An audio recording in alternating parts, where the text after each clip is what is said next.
এই বছর জুলাই মাসে আরম্ভ হয়েছিল স্টার জলসার অন্যতম ঐতিহাসিক ধারাবাহিক রাজ রাজেশ্বরী রানী ভবানী।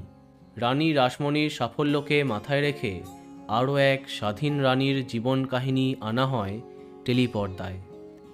বাংলা টকিজ প্রোডাকশনের অধীনে গড়ে ওঠা এই ধারাবাহিকে প্রধান চরিত্রে দেখা যায় রাজনন্দিনী পাল এবং সায়ন বসুকে। এছাড়াও ধারাবাহিকের অন্যান্য প্রধান সব চরিত্রে জনপ্রিয় তারকাদের দেখা মেলে। যেমনটা আশা করা হয়েছিল, স্লট জিতেই যাত্রা আরম্ভ করেছিল রাজ রাজেশ্বরী রানী ভবানী, কিন্তু আস্তে আস্তে টিআরপিতে পিছিয়ে আসতে আরম্ভ করে, যার প্রধান কারণ গল্প আর ঠিকমতো এগিয়ে নিয়ে যাওয়া হচ্ছে না। রামকান্তের চলে যাবার পরে আর স্লট পায়নি এই ধারাবাহিকটি। অবশেষে বড় সিদ্ধান্ত নিল স্টার জলসা।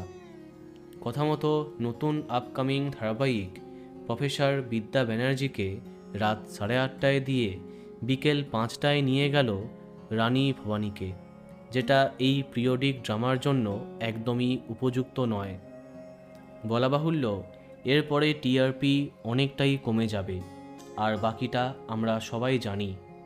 এইভাবেই চলতে থাকলে এই বছর শেষ হবার আগেই শেষ হয়ে যাবে অনেকের প্রিয় রাজ রাজেশ্বরী রানী ভবানী। তো বন্ধুরা, এখন তোমার কি মন্তব্য কমেন্টে জানাতে পারো, আর এই রকমই আরও অনেক ভিডিও পেতে সাবস্ক্রাইব কারেন্ট বস। ধন্যবাদ।